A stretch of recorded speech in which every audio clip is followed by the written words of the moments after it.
Hey everyone, welcome back. Federal funds rate, 75 basis points increase. Let's take a look real quick. Expected 50 basis points. They went up to 1.75 of a point.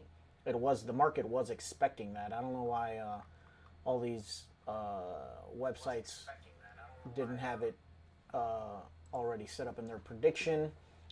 Powell is about to take the stage now in a few minutes. I have that up on my YouTube here, ready to go. The market has already, it hasn't really gone anywhere. It's just been very volatile. Shot up, came down, came back to where it shot up from, and we're still within that range right now. I'm going to mark that top off, the high and the lows off there. Basically, it came down to the overnight low on the ES here. And we're waiting for Powell. We are waiting for Powell. Franco just took a short a few minutes ago. Made 3R. Yep. It came to within a tick of him making more than that. So that is sad. Well, luckily, I didn't leave my stop break even because it would have cost me. Okay. But he got in on this pullback, wrote it down, almost hit his target here. So nothing from me yet. I haven't taken any trades. Waiting on the news. Well, waiting on Powell to come speak, and this to really pick a direction, because to me it hasn't taken a direction yet. So it's going to be my usual. If we break out below and a retest, I'm going to be taking it short. And if we break out above here, I'm going to be taking it long. So far, the ATR on the day has not been, we have not reached the daily ATR, yeah. So we still have room to go in either direction. Can I say something?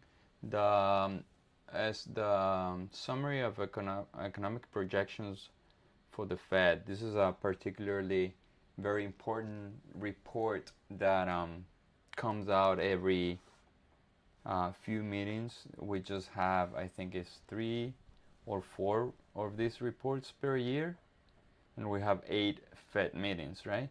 So here's where you can see the future outlook of the economy based on the Fed's perspective or point of view, right? So we do have still they aspire, or they think the GDP is going to be positive 1.7% for 2022 still. So they are not putting in us into like a recessionary year so far, based on what I'm reading here. Now I will tell you, Powell's taking the stage. Oh yeah, I will tell you, they do expect that the core PCE, the inflation, is going to be 4.3.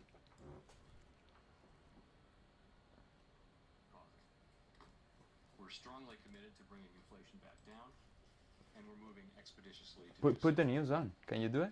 We have both the tools we need and the resolve that it will take to restore price stability on behalf of American families and businesses. I don't know if they can hear this. The economy and the country have been through a lot over the past 2.5 years and have proved resilient. It is essential that we bring inflation down if we are to have a sustained period of strong labor market conditions that benefit all. From the standpoint of our congressional mandate to promote maximum employment and price stability, the current picture is plain to see. The labor market is extremely tight, and inflation is much too high. Against this backdrop, today the Federal Open Market Committee raised its policy interest rate by 0.75 percentage point, and anticipates that ongoing increases in that rate will be appropriate. In addition, we are continuing the process of significantly reducing the size of our balance sheet. I'll have more to say about today's monetary policy actions after briefly reviewing economic developments. Overall economic activity edged down in the first quarter as unusually sharp swings in inventories and net exports more than offset continued strong underlying demand. No, you're good, you're good. Indicators suggest that real GDP growth has picked up this Oh, you quarter, can put the audio with for the consumption computer spending now. remaining strong. You don't know how to do it? In We're not contrast, going to worry about that right now. growth in No, but business fixed investment But we listen appears to be perfectly. slowing. I just And listen how. activity in the housing sector looks to be softening, in part reflecting higher mortgage rates. The tightening in financial conditions that we've seen in recent months should continue to temper growth and help bring demand into better balance with supply. As shown in our summary of economic projections, FOMC participants have marked down their projections for economic activity, with the median projection for real GDP growth running below 2% through 2024. The labor market has remained extremely tight, with the unemployment rate near a 50-year low, job vacancies at historical highs, and wage growth elevated. Over the past 3 months, employment rose by an average of 408,000 jobs per month, down from the average pace seen earlier in the year, but still robust. Improvements in labor market conditions have been widespread, including for workers at the lower end of the wage distribution, as well as for African Americans and Hispanics. Labor demand is very strong, while labor supply remains subdued, with the labor force participation rate little changed since January. FOMC participants expect supply and demand conditions in the labor market to come into better balance, easing the upward pressures on wages and prices.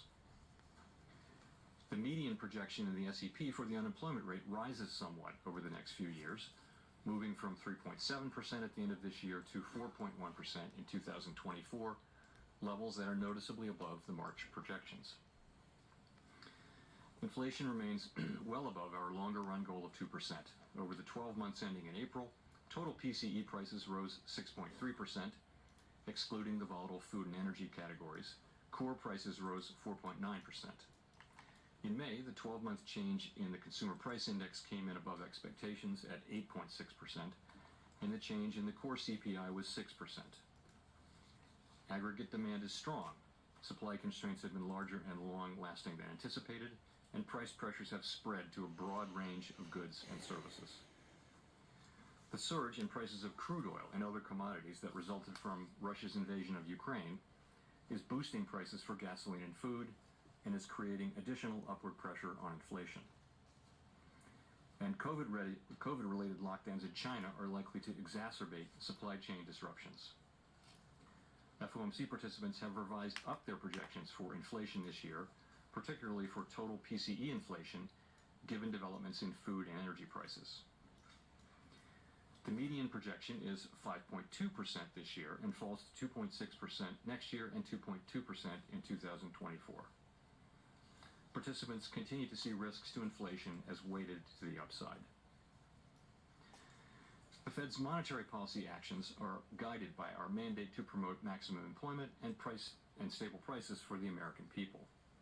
My colleagues and I are acutely aware that high inflation imposes significant hardship, especially on those least able to meet the higher costs of essentials like food, housing, and transportation. We are highly attentive to the risks high inflation poses to both sides of our mandate, and we're strongly committed to returning inflation to our 2% objective. Against the backdrop of the rapidly evolving economic environment, our policy has been adapting, and it will continue to do so. At today's meeting, the committee raised the target range for the federal funds rate by 0.75 percentage point, resulting in a 1.5 percentage point increase in the target range so far this year. The committee reiterated that it anticipates that ongoing increases in the target range will be appropriate. And we are continuing the process of significantly reducing the size of our balance sheet, which plays an important role in firming the stance of monetary policy. Coming out of our last meeting in May, there was a broad sense on the committee that a 0.5 percentage point increase in the target range should be considered at this meeting if economic and financial conditions evolved in line with expectations. We also stated that we were highly attentive to inflation risks and that we would be nimble in responding to incoming data and the evolving outlook. Since then, inflation has That's a again good point, surprised to though. the upside. That's a good thing. Some indicators of inflation expectations have risen, and projections for inflation this year have been revised up notably. In response to these developments, the committee decided that a larger increase in the target range was warranted at today's meeting. This continues our approach of expeditiously moving our policy rate up to more normal levels, and it will help ensure that longer-term inflation expectations remain well anchored at 2%. As shown in the SEP, the median projection for the appropriate level of the federal funds rate is 3.4% at the end of this year. Yes, sir. A percentage point and a half higher than projected in March, and 0.9 percentage point above the median estimate of its longer run value. The median projection rises further to 3.8% at the end of next year and declines to 3.4% in 2024, still above the median longer run value. Of course, these projections do not represent a committee plan or decision, and no one knows with any certainty where the economy will be a year or more from now. Over coming months, we will be looking for compelling evidence that inflation is moving down, consistent with inflation returning to 2%. We anticipate that ongoing rate increases will be appropriate. The pace of those changes will continue to depend on the incoming data and the evolving outlook for the economy. Clearly, today's 75 basis point increase is an unusually large one, and I do not expect moves of this size to be common. From the perspective of today, either a 50 basis point or a 75 basis point increase seems most likely at our next meeting. We will, however, make our decisions meeting by meeting, and will continue to communicate our thinking as clearly as we can. Our overarching focus is using our tools to bring inflation back down to our 2% goal and to keep longer-term inflation expectations well anchored. Making appropriate monetary policy in this uncertain environment requires a recognition that the economy often evolves in unexpected ways. Inflation has obviously surprised to the upside over the past year, and further surprises could be in store. We therefore will need to be nimble in responding to incoming data and the evolving outlook. And we will strive to avoid adding uncertainty to what is already an extraordinarily challenging and uncertain time. We are highly attentive to inflation risks and determined to take the measures necessary to restore price stability. The American economy is very strong and well positioned to handle tighter monetary policy.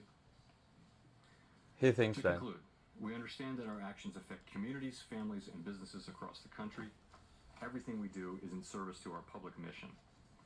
We at the Fed will do everything we can to achieve our maximum employment and price stability goals. Thank you, and I look forward to your questions. So they're assuming the Thank you, next Howard Schneider, 3/4 Reuters. of percent Similarly, for the questions, next Chair meeting? Powell, with the language you I'm used not at sure. the last press conference on 50 basis point hikes in June and July. And would you please give us as detailed a sense you can of 50 what basis role points. you played in reshaping market expectations so quickly on Monday? So, as you know, we always aim to provide as much clarity as we can about our policy intentions, subject to the inherent uncertainty in the economic outlook, because we think monetary policy is more effective when market participants understand how policy will evolve, when they understand our objective function, our reaction function. And in the current highly unusual circumstances with inflation well above our goal, we think it's helpful to provide even more clarity than usual, again, subject to uncertainty in the outlook. So, and I think over the course of this year, financial markets have responded and have generally shown that they understand the path we're laying out. Of course, it remains data dependent, and so that's what we generally think about guidance, and that's why we offer it. And of course, when I offered that guidance at the last meeting, I did say that it was subject to the economy performing about in line with There was expectations. outrageous volume in the also last said 2-minute candle If to the upside. the economy performed, if data came in worse than expected, then we would consider moving even more aggressively. So we got the CPI data and also some data on inflation expectations late last week, and we thought for a while, well, this is the appropriate thing to do. So then, and do you wait 6 weeks to do it at the next meeting? And I think the answer is that's not where we are with this. So we decided we needed to go ahead, and so we did. And that's really how we made the decision.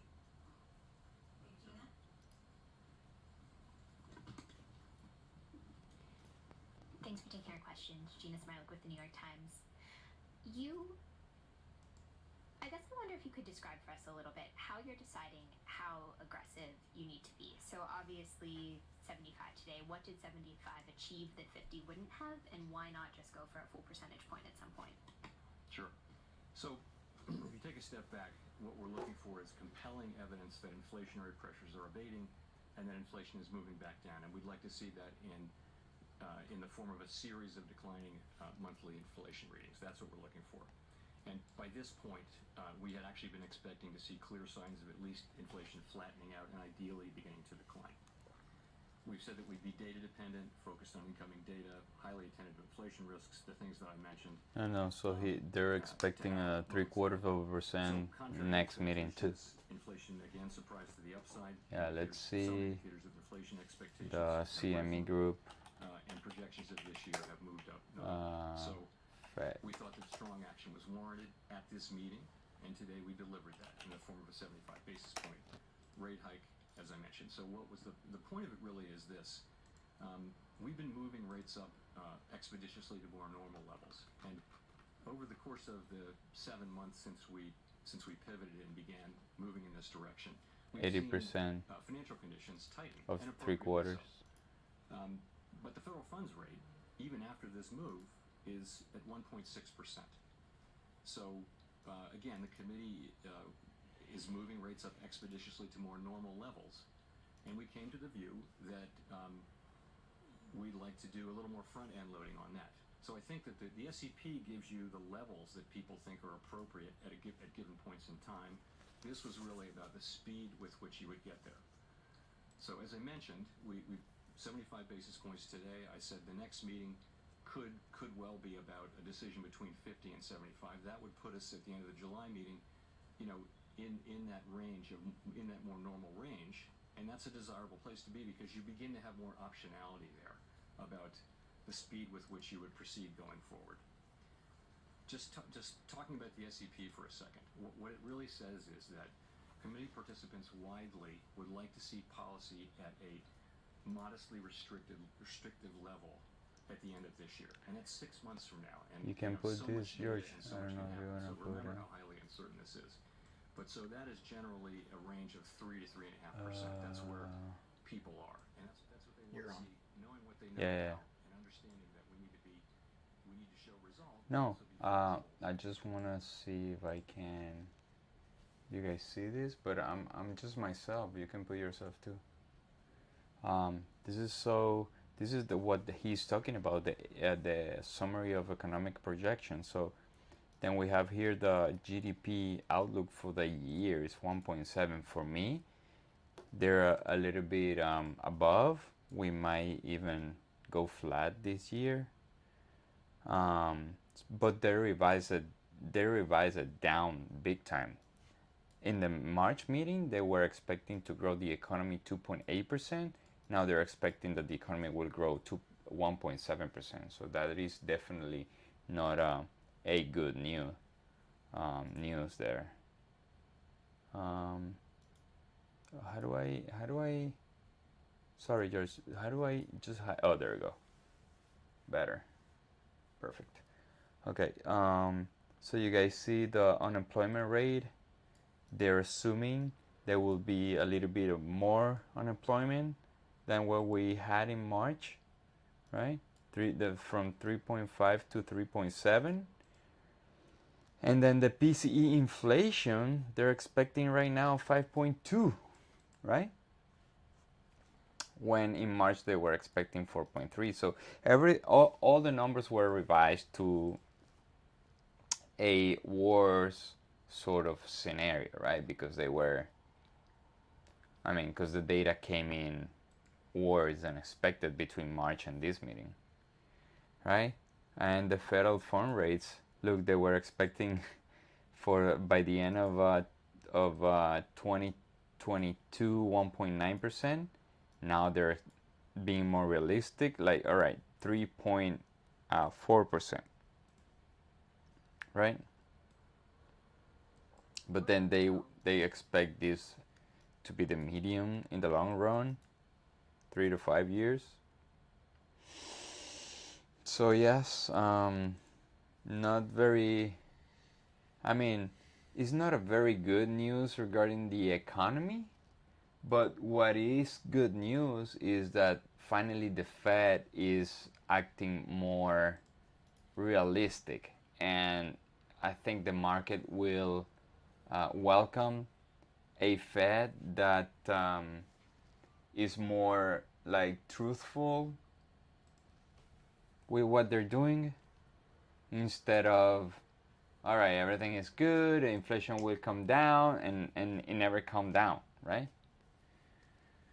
So I think the market will feel a little bit better, even though 0.75% is hard for the economy. If we come here and see what the dollar is doing, let's see what the dollar is doing. It's dropping a little bit. That's a little bit of good news for me. All right, these guys are doing what they have to do, right? The dollar came down,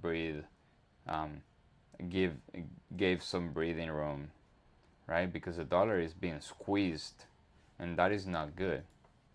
The 10-year yield, a little bit of a retracement here, which is very well needed. Then we can notice how the yield curve start to move in the right direction. It was flat basically. It came to zero 2 days ago. Now is going up, which is pretty much a good sign of that the Fed is doing the right thing, right? Here you can see how the 5-year break even. This is a bond that contemplates inflation. Is called 5-year TIPS, Treasury inflation protected security. And it came down big time. Now I have a delayed data, I have a market close data. I cannot see what it is at right now, but tomorrow morning I will say in the live stream where this thing went to.